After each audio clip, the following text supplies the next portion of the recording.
My first trip was, I believe, the 26th of September, 1956.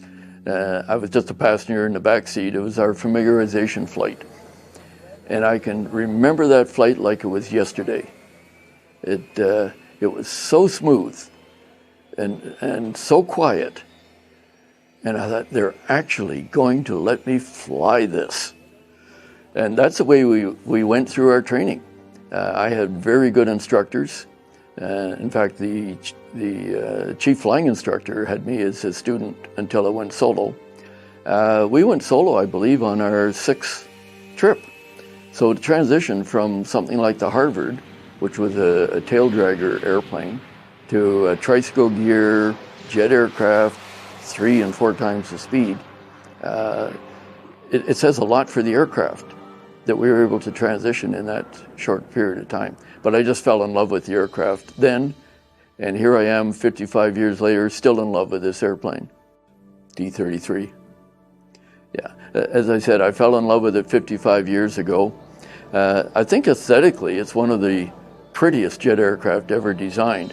If you look at it, there's curves everywhere. It's beautiful. The original aircraft was the P-80 Shooting Star, made by Lockheed. And I can give you a little bit of the history on that. The P-80 first flew on the 8th of January 1944. So it was actually available in the Second World War. And in fact, they took a few over to Italy, but they never saw combat. It then became the first operational American jet fighter. I've forgotten exactly how many were built, but a considerable number were built. And I had lunch one day with Tony LeVere, the original test pilot for the aircraft. And his explanation was that he had told Kelly Johnson, the original designer of the airplane, that he had to make a 2-seater. And Kelly said, no, there's no plans for a 2-seater because it would have been a private venture. There was no order from the military. And Tony said, I'm telling you, you need a 2-seater. People are going to get hurt. And because the transition to jet aircraft was different in those days.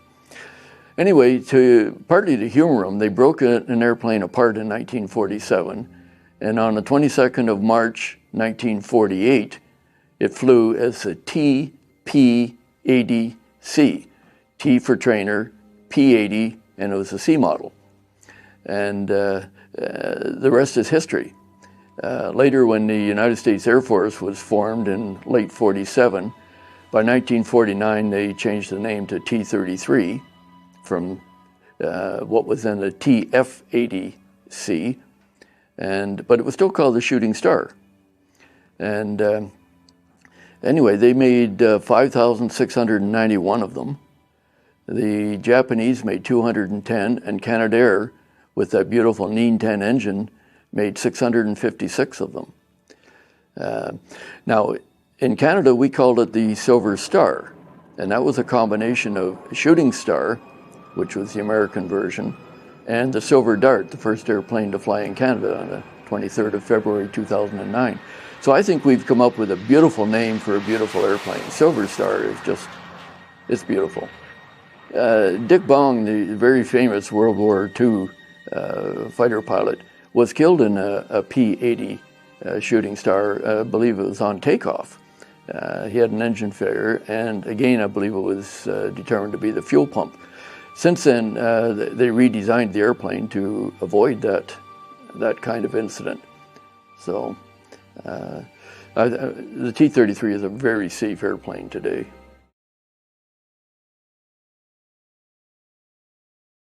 As the jet age began, the United States Army Air Force was playing catch-up to their enemies and allies.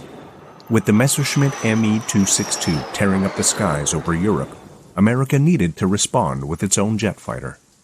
Clarence Kelly Johnson of Lockheed would lead a team of 28 engineers to design the F-80 Shooting Star. With its Allison J-33 jet engine in its fuselage and tip tanks on its wings, the P-80 had a look that set it apart from other jet fighters of the day. Rather than having an intake in its nose like many future jets would, the Shooting Star had them located in the shoulders of its all-metal fuselage. Though turnaround on the design was quick, just 143 days from design to flight, it was not fast enough to have the planes ready for a showdown against the Messerschmitt jets. Shooting stars only began to see service after the war was over. After the plane was in service, a modification was proposed to test a very different way of flying aircraft, a prone position plane. We used to get airplanes in that somebody wanted to try out how it worked. The Aeromed Lab was convinced that a prone cockpit would, instead of wearing a G-suit, this would give you tremendous resistance to G-forces. The Germans had played around with this. I know that there was a lot of written material on it, and that's what got the Aeromed Lab interested. The prototype's concept was based on data that the Germans had acquired in a specially designed experimental aircraft, the Berlin B-9, created in 1943.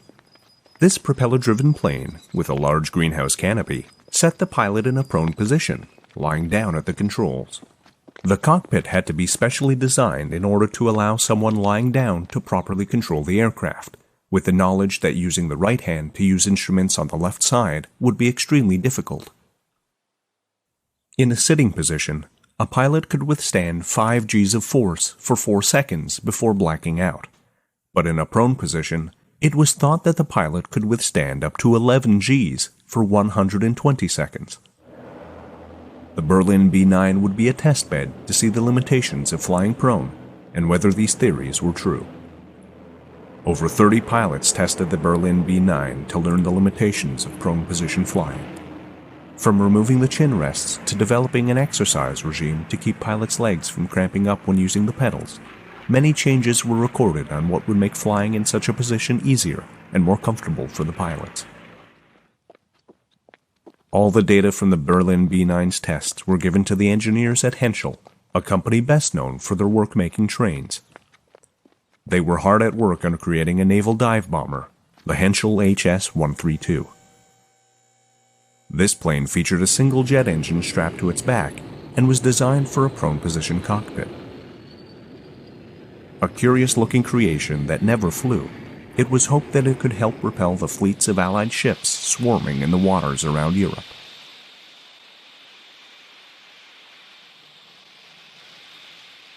By being in the prone position, pilots of the HS-132 could swoop down and pull up quickly to lob a bomb at their target without fear of blacking out due to extreme G-forces they would be facing.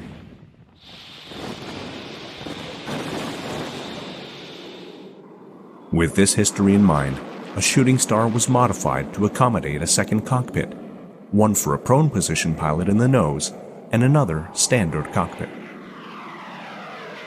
An F-80 was modified with a prone cockpit. You had the regular cockpit with a pilot in it, and then the test pilot, if you would, was up in this prone cockpit.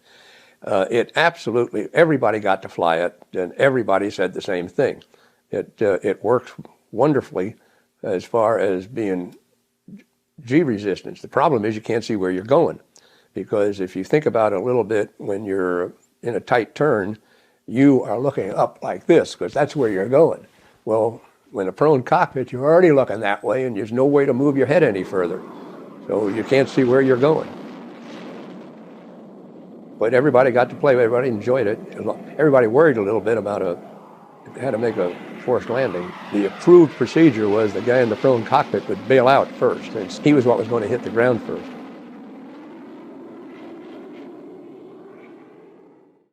The shooting star's standard design came in handy for at least one pilot because of the location of the air intakes. During the Korean War, they were pushing the range of our jets that went north pretty strongly, and quite a few people were flaming out on the way home, someone having to bail out, crash land. In fact, there was even one case where quite literally one F-80 flight leader stuck his nose up the tailpipe of one of his wingmen who had run out of fuel and literally pushed him back over the base where the guy then went ahead and made a dead stick landing. Now, you could do that with an airplane built like an F-80 because your engine inlets were back aft in the wings. The F-80 shooting star's time was short in service. though it was an F-80 at the hands of Lieutenant Russell J. Brown that scored the first jet versus jet aerial combat victory. Soon it would be clear that the straight-wing plane was no match for the next generation of jet fighters. Our course after we graduated from Gimli went on to Cold Lake, Alberta, but before that we had to go to Saskatchewan for a 3-week course to get our instrument rating. Of course, all the flying in the CF-100 was instrument flying. We flew day and night in all kinds of weather. So we went to Cold Lake, and before they would allow us to fly in the CF-100, we had to meet our navigators. And we had a number of navigators on our course. And some of them were squadron leaders, senior officers. I didn't want a senior officer in the back. We had French Canadians, very fine people, but I had trouble with accents in the air. So finally there was only 2 people left. And this old dinosaur, 28-year-old dinosaur, and he said, how about you and I crewing up together? We're the only ones left. I said, oh, that'd be great, Doug. I really wanted a keen young tiger, and I get this dinosaur. And he wrote to his wife in Winnipeg and told her he had crewed up with a nice 18-year-old pilot. And he came to me in the mess a short time later, and he said, I don't know how to tell you this, but my wife won't let me fly with you because you're only 18. Of course, I was offended. I said, Doug, I'm not 18, I'm 19. So we flew together, and we're still like brothers today. He's retired in Ottawa. Then we did a short transition into the B-25 with the navigators in the back. We were just flying co-pilot so that we get used to the radar. We had never seen radar before. Then we had to transition to the dual CF-100, which was a rather older version of the CF-100, the original ones. And they were pointy nose, but had been converted to dual trainers. The cockpit left a lot to be desired, but at that time, we were just delighted to be flying this big twin-engine monster. And after we transitioned and we were safe, they then put us on to what we thought was a nice new Mark IV-A CF-100. Turned out they were old discards too. The aircraft had been improved. But we learned to fly with radar, with the crewman in the back. And working as a team, it made the job pretty easy. It was a luxury then, which was carried on to the Voodoo, but thereafter, because of shortage of personnel and whatever, you couldn't be guaranteed that you'd be flying with the same navigator all the time. Eventually, my navigator and I got to almost mind read. We'd be flying along and I'd say, oh, fuel is such and such and such and such. I was just going to ask you that. So we got to work very well together. But yes, in the CF-100, you pretty well had the same navigator. Occasionally you'd fly with someone else, and that was good because it gave us a chance to try different things and to accommodate. But by and large, it was great flying with the same navigator all the time. Well, the CF-100 first flew in 1950. I believe we got them starting probably in 53, and they finally retired in 1961. So they only had about 8 years of operational life for all of those different models of aircraft. But there were 692 of them made. So in those days, we were a pretty potent force. The Mark III CF-100s only had 8 machine guns. I believe they were 50 caliber. And it was in a gun pack underneath. It had no rockets at all. The Mark IV-As, 4Bs, and Mark Vs all had rockets. The Mark IV-A and the Mark IV-Bs were heavier with machine guns. These were removed for operation in Canada, and they were only used over in Europe with the machine guns and the rockets. But we had 2 rocket pods, 29 rockets each. And so there's 58 total, and it was a one-shot effort. So when you were into a bomber stream and locked onto the bomber, you would fire these things off, and it was essentially a shotgun type approach, you're bound to hit something. One rocket would do the job. Later, when we got on to the Voodoos, the weapons became more sophisticated. But for its time, the CF-100 was a very effective aircraft.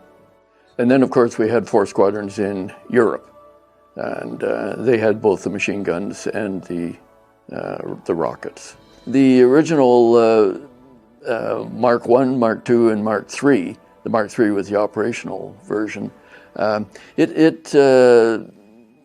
it had what I would call a pointy nose, as opposed to the blunt nose later CF-100s. It had a different type of radar, and it was curve of pursuit radar. You came from the side of the aircraft and then you slid around in the tail, whereas the later Mark IVs and Mark Vs were strictly attacks from the beam, from the side.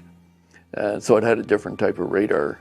You don't see very many of them. There is a few on display. There's one at Nanton, Alberta, but mostly you'll see the blunt nose Mark IVs and Mark Vs, usually Mark Vs. Yeah. So you don't see them very often. I think there's only about 70 Mark IIIs. Yes, they used to visit us occasionally at Ottawa. It was a big airplane, twin engine. I believe it was underpowered, and it seemed to have this horrendous sized fuselage and a big radar in the nose. Nobody complained about flying it, but we always felt that the only reason they got airborne was by raising the undercarriage, and it would do or die. But we used to delight occasionally in going down to an F-89 base, and when you watch them take off, they would sort of disappear over the horizon and finally get airborne. And I admit we showed off a bit. We used to stand on the brakes, put the power right up, release the brakes, and take off and start climbing away. It was very effective. And because of the armament it carried, it did carry the Genie, and that weapon made it a very effective platform to deliver it. My tour in Europe was only 1 year. We had a reduction of forces and some of us had to come home. But I found the British were very friendly. I went up to, I believe it was Brodie in Wales, and wherever this thing was stationed. And I had a CF-104 pilot in the back doing instrument flying. And when we arrived there, I said, I'd like to get a ride in that. So it was with the Royal Navy. And they were very kind. They put me in a dual, and I flew it from the back seat. And my friend went in the single seat. We flew long information. It was very unusual. It was the only aircraft I've ever flown that had the wings folded in 3 places. But it was interesting. I still prefer jets.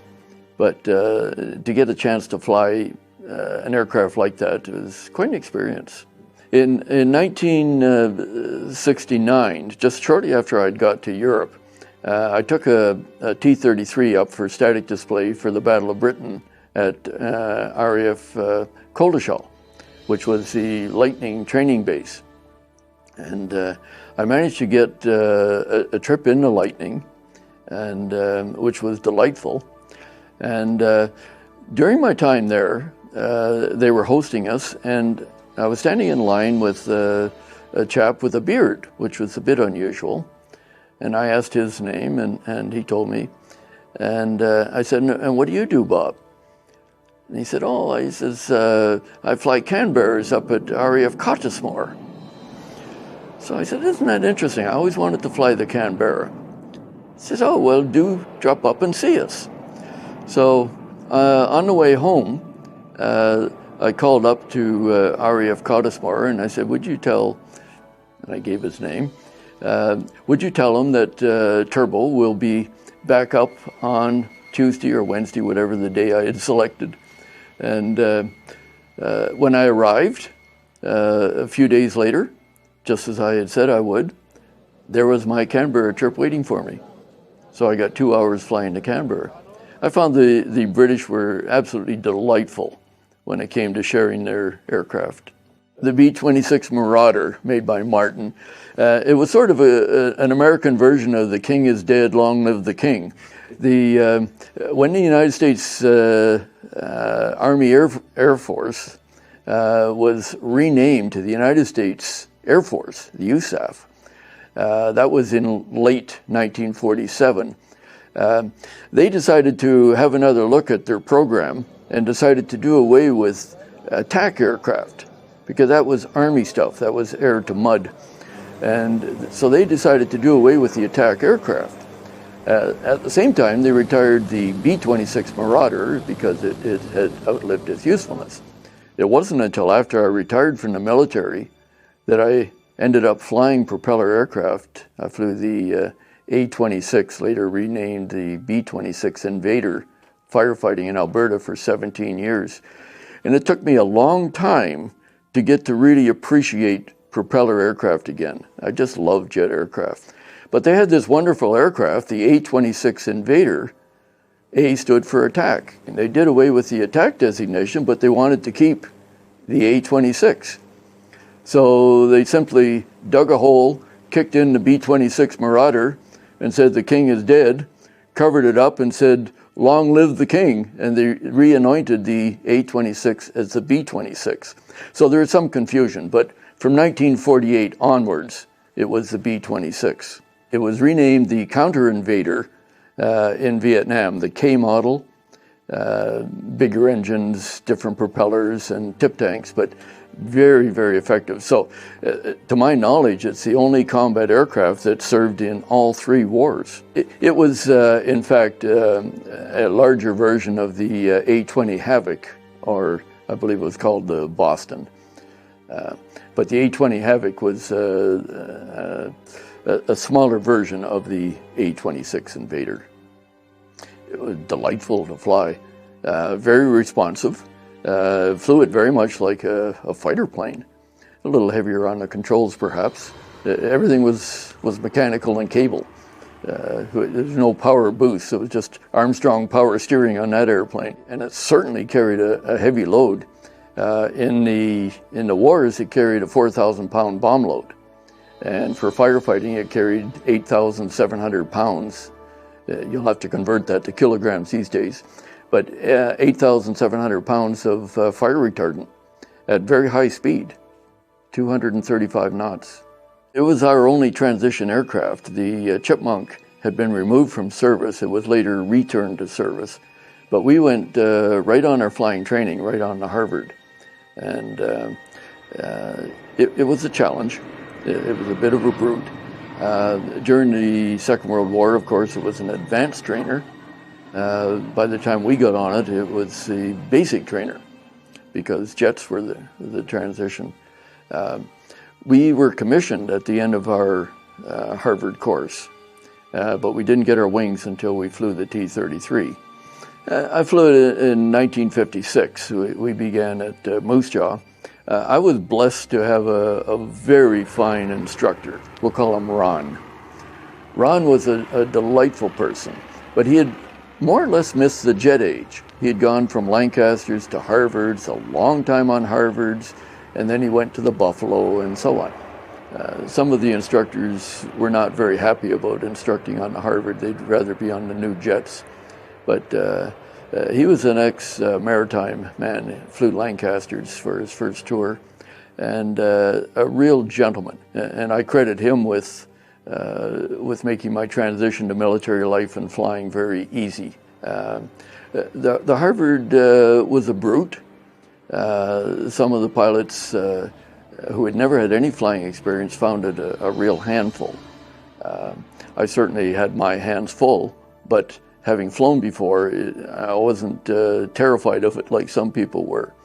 But as the expression goes, if you can fly a Harvard, you can fly anything, and that's still true today. My course, 5513, was told 4 days before graduation, course 5513 will not graduate with commission.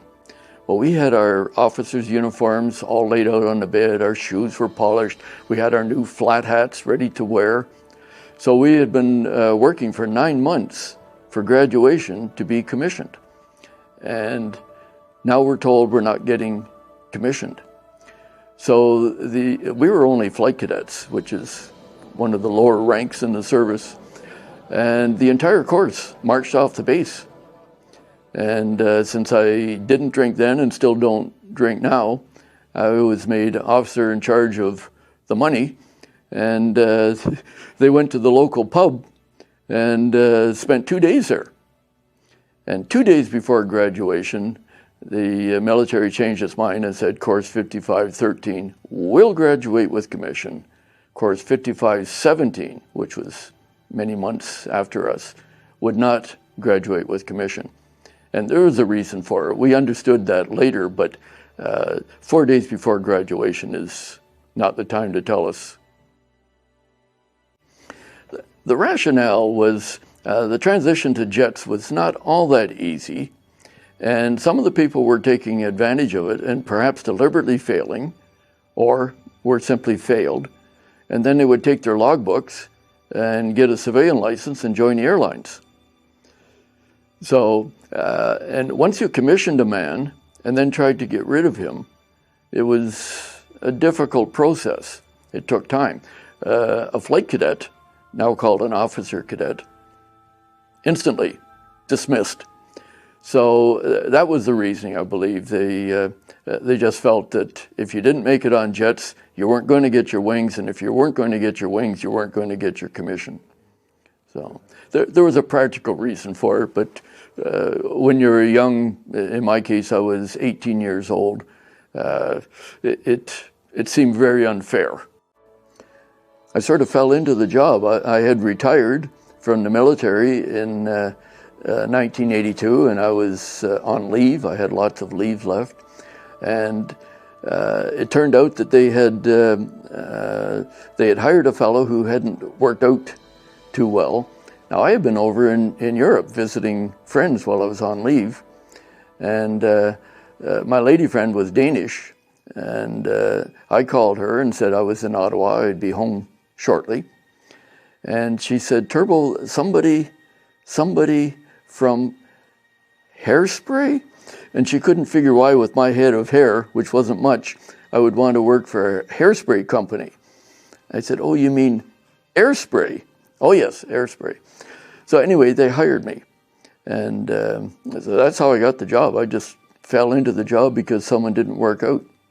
And a quick checkout, and I was firefighting. We were eventually, in 1986, I started in 82. In 1986, they got the CL-215, which is an actual water bomber. We dropped retardant in the V-26. And now they're flying the Electras. The V-26 has been retired, and the Electra has got a new life as a turboprop firefighting aircraft. Well, the problem with firefighting is that you're low and slow. In order to deliver the fire retardant effectively on the fire, you have to go low and slow, which is not a great combination with a heavily loaded airplane. But safety first was always our motto. So we never did anything heroic.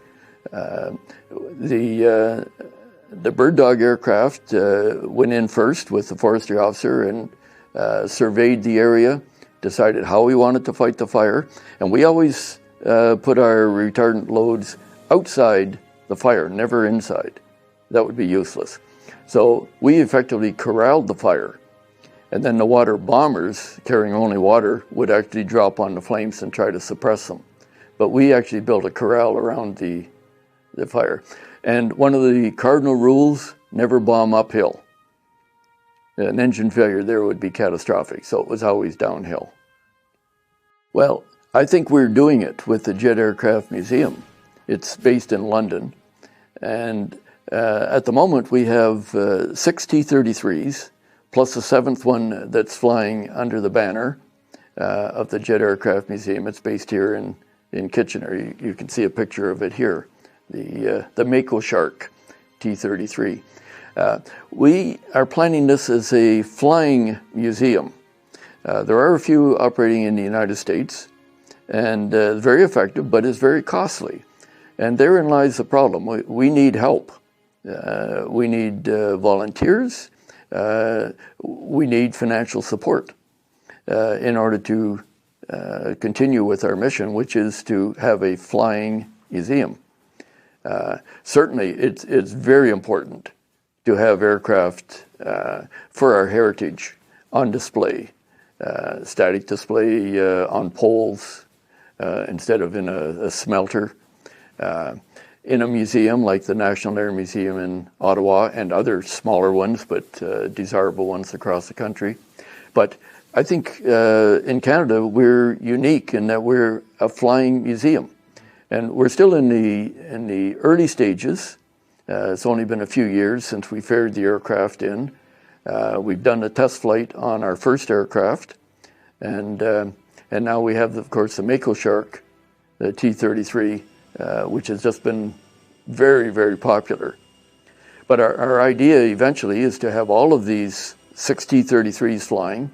We're on the lookout for a CF-100 that can be restored, probably a Tudor. We looked at some F-104s that may be beyond our financial capability at the moment. But somehow these aircraft have to be preserved. It's too important.